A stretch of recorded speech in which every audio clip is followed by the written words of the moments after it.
जय श्री राम। महादेव जी बड़े ही रोमांचित होके पार्वती जी से कहते हैं कि जिन प्रभु की स्वाभाविक समासी चारों वेद हैं, वे प्रभु पढ़े। यह बड़े ही आश्चर्य की बात है। चारों भाई विद्या विनय में निपुण, गुणवान और राजाओं की लीला के सब खेल खेलते थे। हाथों में बाण और धनुष बहुत ही शोभा देते थे।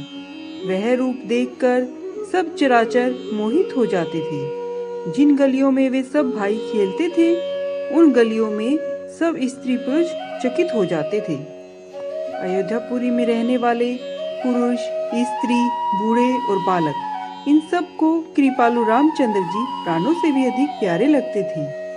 श्री रामचंद्र जी भाइयों और इष्ट मित्रों को बुलाकर साथ लेकर वन में प्रतिदिन शिकार खेलने जाते थे। हृदय में जिस हिरण को पवित्र समझते उसे मारते और नीते प्रति लाकर राजा को दिखाते थे।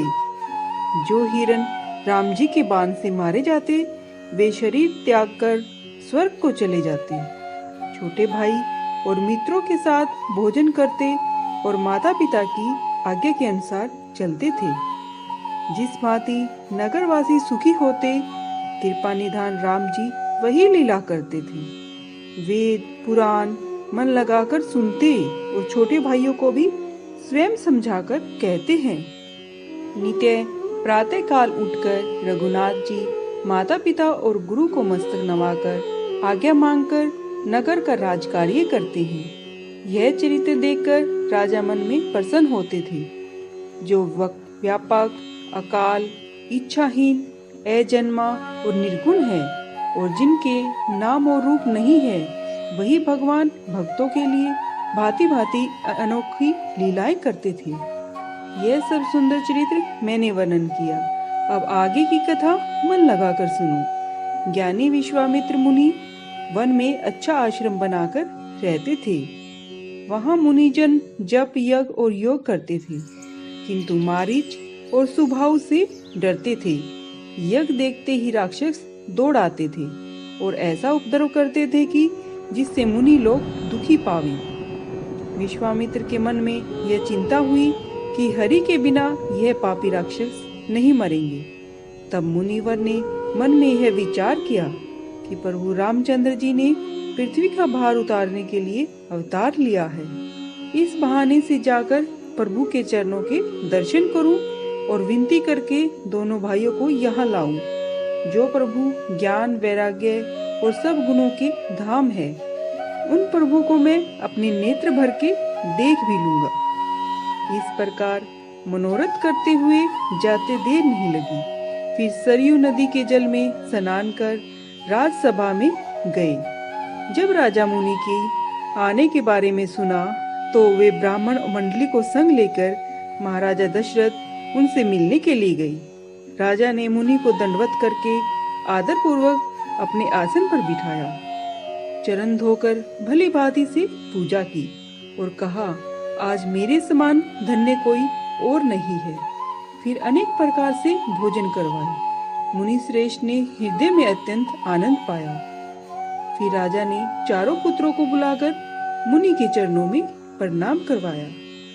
रामचंद्र जी को देखकर मुनि बहुत ही सुखी हुए। मुख की शोभा देखकर ऐसे मुग्ध हुए जैसे चकोर पूर्ण चंद्रमा को देखकर लुभाता है। मन में प्रसन्न होकर राजा ने यह वचन कहा, हे मुनि, मुझ पर ऐसी कृपा कभी नहीं हुई है। आज किस कारण से आपका आगमन हुआ, सो कहिए, उसे करने में मैं देर नहीं लगाऊंगा। विश्वामित्र बोले, हे राजन, राक्षस मुझे सताते हैं। इस कारण मैं तुमसे यह मांगने आया हूँ कि लक्ष्मण सहित रामचंद्र जी को दीजिए। निशाचरों को मारे जाने से मैं सैनात हो जाऊंगा। हे राजन, मन में प्रसन्न होकर दो और मोह और अज्ञान छोड़ दो। तुम्हारा धर्म और यश बढ़ेगा और इनका भी कल्याण होगा।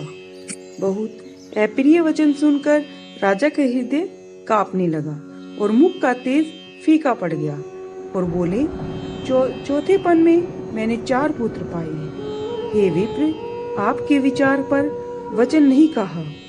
भूमि, गो, धन, खजाना, मांगिए, आज से हर्ष सर्वस्व दान कर दूंगा। देह और प्राण से अधिक प्यारा कुछ नहीं है। हे मुनि, वह भी एक पल में दे दूंगा। सब पुत्र मुझे प्राणों के समान प्यारे हैं, तथापि हे स्वामी, राम को देते नहीं बनता। कहाँ बड़े भयंकर कठोर राक्षस और कहाँ मेरे बहुत ही सुकुमार बालक। राजा की प्रेम रस से भरी हुई वाणी सुनकर ज्ञानी मुनि मन में बहुत आनंद माना। वशिष्ठ जी ने बहुत प्रकार से समझाया।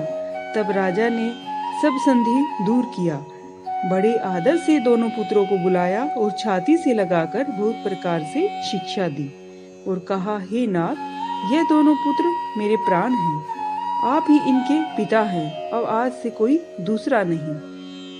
राजा ने बहुत प्रकार से आशीर्वाद दे दोनों पुत्र ऋषि को सौंप दिए। तब प्रभु माता के महल में गए और चरणों में सिर निभाकर चले। जय श्री राम।